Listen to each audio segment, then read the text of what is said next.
aniga waxa la ii soo diray OJMJ wuxuu ii soo diray maasha Allah tabaarakallah islaan ciiso hadlaya wuxuuna wax badan buu hadlay hadalku waa dheeraa hadalka micnihiisa ama dulucdiisu wuxuu ahaa ujeedada ku dhamaatay waxay ahayd inuu yiri qofka reer garowga dad baa waxay lahaayeen hadalkan waa hadal hore horta anaa soo qaaday oo soo duubay meesha soo dhigay oo intaa yasta anaa soo gooyey khudbadu waa dheereed meel waxaa soo dhigay hadda laakiin idaacadahoo dhan kama ah khudbadaas khudbad waxay ahayd qaymale haddii ayna khudbadii hore ahayn idaacadaha dhan waxay usoo dhigi waayeen hal meel qolo yaroo meel soo dhigtaan kasoo qaata aniga ha kole intaas adigu aad aragtay oo uu leeyahay horta ama ha dambeyso ama ha horeyso arinta waxay ahayd laba ayaantaan joognay Mrs. Puntland qolkeeda habeenkii la isugu yimaadaa qolyaheena Puntlandka oo duuliya doorashada qof iyo cod shacabkii ka bilaabata kaalkacayo ilaa iyo meesha ugu dambaysa gobolka bari shacabkii waxay rabaan qof iyo cod taas su'aal kama taagna magsoontaa anaguna waa ka doodnaa ayaan habeen anagoo isku duuban waa qaylinay xataa garaadada waa u qaylinay garaadada wayaga yimi waa la shiraya shirki waa ogaa marka codka kanu inuu ka dambeeyay baan rajaynayaa because anigu waa ka hadlay haday waxaan iri dheed kuma qorno codka laftirkeyga waa ka shakiyay laakiin waxa biiba kama dhibcaan ah hadalka uu hadlay islaan maxamed xafidullah islaan ciise bandila islaan maxamed waa dhintay oo uu leeyahay qabsada reer garowga wiilashiina haddii ay qabsan weysaana anigu qofkii qabsoomi waayo waa saxiixaya haddaan garowga ka gudbana Puntland oo dhan anaa saxiixayuu yiri hadalkaa isin oo dhanna anaa u saxiixayuu yiri hadalkaa biyo kama dhibcaan hadalkaas laakiin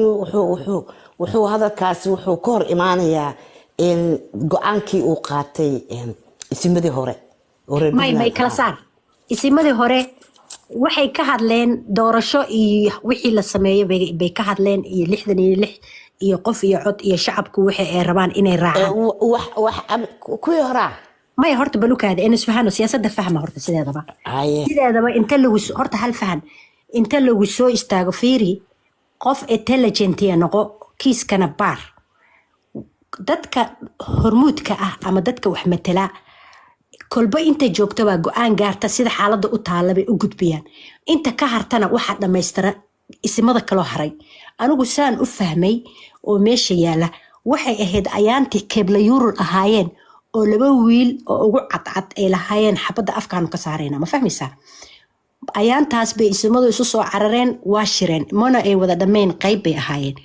kadibna garaasa iyo ku jiri kadibna iyo markay fariisteen go'aan waxay ka soo gaareen in doorashada la sameeyo in maaragtay 66 lagu noqdo haddaba hadalkaas waxa burinaya iyagu marka amar bay soo rogeen amarka yaa lagu soo rogay shacabka lagu soo rogay fiiri isin waxa u tahay beel haday beel walba tiraahdo anigu ma bixinayo isinkeyga kadibna waxa imaanaysa marjaca oo islaan ciise ka hadlayay inta dhiman buu dhameystray islaan ciise fahan dadka loo baahnaa in lala hadlo buu la hadlay wuxuuna yiri labadii wiil ugu cadcadaa habeen dhaxas update baa naloo keenay qolka team Mrs. Puntland qolkeeda habeenkii bay soo gashaa waa soo wada nimaadnaa warka waa lagu kala qaataa oo oraahda waa la sameeyaa oo xaaladda markay culus tahay abiil waa la sameeyaa gabdhihii waa soo baxeen ciyaalka waa soo baxeen gabdho kaloo buraanburayaa jiray garowga qof ku harsan male halkaa waxaa ka muuqanaysa qof raba mar 66 ma jidho qodob baan kaaga dhigaya qodobka labaad oday walba wuxuu yiri anigu ma keenayo marka inta qori qaadatay ama ul qaadatay baa dhahaysa qasab ku soo saara waa may su'aash haddii aan la keenin marka waa plan A iyo plan A haday gubatay plan B baa soconaysa plan B na waxa waaye qof iyo cod isinkan marka ama mar dhow ha hadlo ama ayaan hore ha hadle after qodobadii iyagu halkaas soo gaarsiiyeen oo shacabka dhaheen waa in doorashada la sameeyo waa in la isu keenaa 66 waa in food la sameeyo 66 dadka ay ka codsadeen baa diiday intii hartay baan anigu aaminsanay wax ka dambeeyay haday soo baxan waa gooni intii hartay ayaa xafidullah islaan ciise isaguna dhameystiray kolla waqtigii maanta ma ahayn laakiin waqti hore inay ahayd bar haddii wax kale oo cusub ay jiraanna way dhici doontaa wuxuuna carabku ku celiyay islaamku in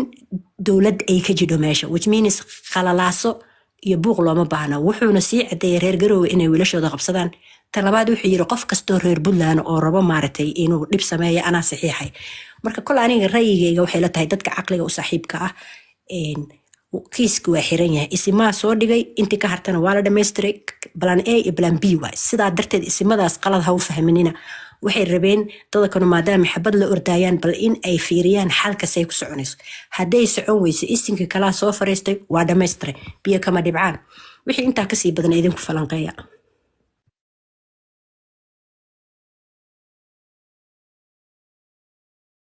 xagga baarlamaankii maxaa warka haysaa isfahaysi baa ka muuqday kolla waa ayaga axaddi ballamay maxaa go'aamo ka soo baxay warkaasoo dhan maba hayno baarlamaanka horta wararka banaanka uga soo baxay oo hadda sax rasmi oo la sheegi karo oo hadda iyo beri la dhihi karo ma jirto laakiin waxa ogaataa meel walba markii marxalad even xataa maalintii Puntland la dhisayay marxalad markii la dhisaayo oo guri la aasaasayo hore inta gurigii bere la soo qaato shamiinta laguma shubayo dharag gurigii 3 dabaq ma noqonayo waxay noqonaysaa in dib laga maro oo asaaska ugu horeeya la sameeyo leeyaga ugu horeeya la dhigo kadibna sidaas 3 mitir markii la soo dhiso barihi la taago kadibna maalin walba wax la saaro marka anigu taa waxaan ka fahmay oo 66 xildhibaan baa meeshan cunno ku qaadan jirtay oo jiri jirtay carqalada imaanaya iyaga laftirkooda carqalada hadii kii banaanka laga xaliyo kii gudaha inay iska xaliyaan oo ay 66 lacagta ku qaadataa markii la guuro oo banaan ilaa ku soo dhacayaan marka iyaga laftirkooda waa in laga dhaadhacsiiyaa inay waxa kanu soconayaan haday iyagu xataa carqalad keenaan inay u istaageen laga gudbaayo marka carqalada yar inay jiraan baa laga yaabaa wali hadda wax banaanka u soo baxay mala laakiin sheeko banaanka u soo baxayso saasa jirta laakiin si official wax loogu dhawaaqo ma jirto sababtoo waxaad ka garan kartaa maalintii ay la rabay inay wax soo saaraan ayay 66 u carareen maxay tahay iyaga dana ugu jidha annaguna idaacadiina banaanka iska dhigeenaa la dhahay ha sababtoo waxa weeye dib iyaga dhexdooda ku jiro waa inay xaliyaan kadibna wixii banaanka ka jira istimada ka xalinaya marka waxa weeye hadii tan laga salaxay tan waa inay iska salaxaan dadkuna go'aan cad bay ka gaareen haday gaalkacyo tahay haday Garowe tahay haday barisalkeeda tahayba 66 waxaan ahayn ma jiro marka waa la gaaraya laakiin wixii processkii slowly buu socdaa waa la gaaraya kulaanigu intaas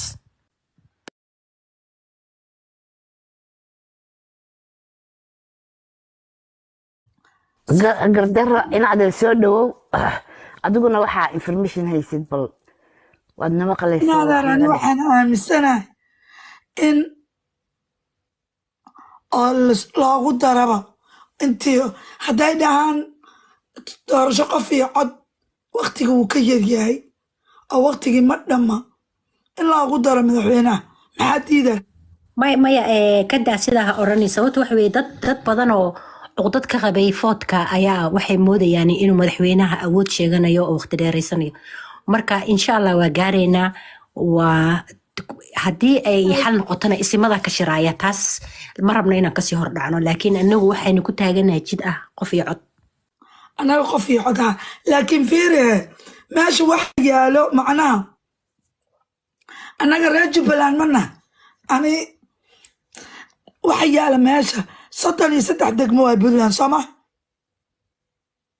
waa 3 degmo baan food gareeyay 3 degmo bis harte waqtiga doorashadana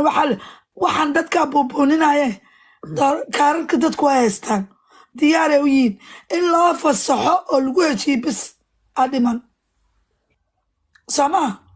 ha maya saddexaas degmo go'aan baa laga gaarayaa sida iyagu sheegayeen dadkii waagi hore waxaynu haysan jirnay 66 xildhibaan hadda way isbedelaysaa 72 in la yiri baan u maleynayaa sababtu degmo kasta 2 xildhibaan baa ka soo baxaysa marka insha Allah guuri gobonimo noqonaysa wiilkaasi mayga ha hadlay wiilkaasi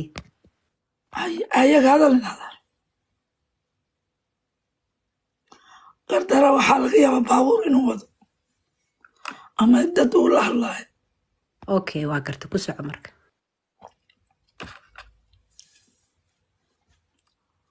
konton 72 degmo maxaa tiri xildhibaanada waxay noqonayaan 72 72 la yiri habeen dhaweyd OJMJ baa sheegayay toddobaatan iyo laba xildhibaan bay noqon doontaa marka awal 66 baa haysanay waxaa dhici doonta xildhibaano badan dad badan oo xildhibaano haysan inay codadka kusoo baxaan oo xildhibaano helaan ما شاء الله صعب صعب صعب صعب صعب صعب maasha allah war waxaa loogu dagaalamaya dimuqraati haa niyo ما شاء الله dadka shaati marka waxaa loo geliyay dani ah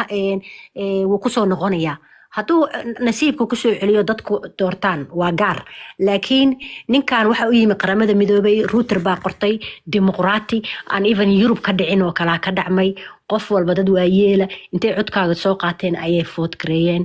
marka ninkan wuxuu gelayaa buug cusub buu gelayaa rikoor buu helayaa ما hadduu ما soo يقول وين وهلايا ها investmentina waa la helaya dhalinyarada waxay helaysaa shaqo ah inay foodka wadaan inay dadka guryaha ugu tagaan in maaragtay funding lagu sameeyo xisbiyadu inay tartamaan xataa waxaa la ogolaaday waxaa la ogolaaday inuu qof keligiis isa soo sharaxi karo isagoon xisbi ku qorin oo uu samaysan karo logo oo magaciisa samaysan karo oo funding ku bixin karo marka hadda maalintii dhaweed markii lala hadlay ismadaa la hadlay baa la yiri waxaan malaynayaa garajaamac iyo inay ku jireen ismadaas la hadlay waxay yiraahdeen waxa lagu dadkii way ogolaadeen garaadada because garaadka iyo ismada qof ka daba hadli kara male laba wiil kaliya diiday labada wiil oo yar yar oo ku jira maaragtay mucaaradka labadii wiilna wax liiri waa ku daba jirnaa inaan la hadalno na maqlaan baan rajeynayna marka maasha allah guuliga gobonimo ay ahayd أنا ما دام رجل أنا هاي أنا إذا كان يفيرنونا adin kaliya maaha idinku qaybta saddexaad baa noqonaysaa annaga waxaan idinka waxa idinka horeeya muqdisho hadday halkan noqoto gobolada dhanna waa soo galayaan mideeda kale waxaan maqlaayay gobolada Baye Bakool waxaan maqlaayay iyaga laftirkooda waxay budget bay dalbadeen budget baa lagu siinayaa mugsoon tahay in ay doorashada wax badan ani ma ogtahay fasax waxa u tahay meesha kala hadli kartaa ها marka taa idinku idinma soo gaarin mana ka hadli kartaan mar hadaa ku jirtid doorashada ma waa ku jirnaa idinkana waan ka hadalnay ها may gadaal bay noqonaysaa annaga laftirkeena gobolada Jubbaland way balaaran tahay gobollo badan ayaa waa ishafalateenoona ها ما شاء الله qiskana waa qaadanoona ها marka Puntland hooyo waxay u tahay Soomaaliya habeenkii waxa soo gashaa Mrs Puntland halkaas lagaga doodaa lagaga hadla Puntland waxay hooyo u tahay indhaha Soomaaliya oo macnaa meesha u dhaqaaqda dadka kalena soo dabagalayaan xamarna waxay noqonaysaa inay iyadana ku soo dabagasho marka sidaas juhdiga badan loogu bixinaya in la joojiyo inaguna maaragtay shacabkuna waa fahmeen waxa jira mideeda kale qodobka kale meesha ku jira gabdho waxba kama heli jirin gabdho xildhibaanaha hadda soo baxay golaha deegaanka ku soo baxay ma garat ما إذيك رأي بلان عنصريين وويناتين أنا رأي جبلان واكنا وانا ها عنصرنimada asaa laga talaabsanaya عنصرnimada waxay ka bilaabataa fiiri gabdhaha in la siiyaba waay عنصرnimada waxay ka bilaabanaysaa dee rag baa shiraya rag baa go'aan fariis gabadhi meel ay ka shirto iyo meel ay ka fariisato dimuqraadiyada heerkaasa way ku yartahay ma fahantay reerkii gabar keenaba waxa la moodayaaba inay wiilba jirin oo ay reerkaas wax gablamay camal oo kale maya waxa fiican reerka magaalada dadka qofka ay wataana fiican shacabka localkiisa iyo magaalada aha oo dhowr jeer ku celceliyo Soomaalida arag qofkii aan rabno baynu siineynaa meel kastoo laga food gareeyo bari mudug nugaal qofkii la rabo bal oo xildhibaan loo dooranaya hadhowna haduu sidoo golo deegaan marka lagu dhaho local oo kala waay console oo kala waay consellerka qofka rabtid baa finishaysa xidhaysa waxba nooma qabto kan xaafadayda dhibkaas xaafadaha laga yaabaa inay biyo jibiyaan oo cid wax u qabata jirin hada gabdhii Soomaalida hadda leh siyaasadda iyo ama buuga ka akhrisato ama luq kala ka marto ama si kala loo tababare mideeda kale horumarka ay gaarayso Puntland hadeer wuxuu dhahay ninkii maalintii dhow nimankii la lahaa waa la keenay la lahaa cid bay sheeganay wuxuu yiri korontaan haysanaa Soomaaliya korontada horumar ka gaarnay korontada uu haysto waxbay ka dhaliyeen laakiin anaga boosaaso waxa laga helay iyo 3 magaalo kale oo Puntland waliba Soomaalida kale aan wali lagu cadeynin laakiin 3 meel lagu helay eelal Yurub ay u shaqo tagi doonto oo korontada ka soo qaadan doonto markaas wuxuu leeyahay wuxuu mooday inaan arinahay dadkan wax aqrino oo wuxuu leeyahay baadiyaha tagtaagan inaan nahay inaan isaga ka horeeyno 2 sano ka hor sheekadan la soo qoray in laga helay baabuurta Yurub ay 30 daqiiqo ama hal saac ay ku charge garayso in Puntland laga helay ceelal charge gareeya oo dhag sakano uu bahalka gaarigu ku buuxsamayo lagana soo qaadan doono sidii battery charge gareysman long life ee Yurubta hadda rabta inay ka soo qaadato ma oga miya markaas intuu Itoobiya ka yimid wuxuu leeyahay korontada horumar ka gaarnay korontadooda waxa laga dhaliyay ma oga taayada iyada waxa laga dhaliyay ma oga waa nin aan fahansanayn adduunka Yurubta way dhalin lahayd baa la yiri laakiin waxay u dhalin weyday cimilada Afrika baa kulul sidaa darteed ilaahay waa khani ummadiisa waxbuu ka rasaaq qolaba waxbuu ka rasaaq shidaalka inuu ku orji jirnay waxa ka dhaqaala badanaysa korontada oo loo soo shaqo tagay way ku celcelisaa insha allah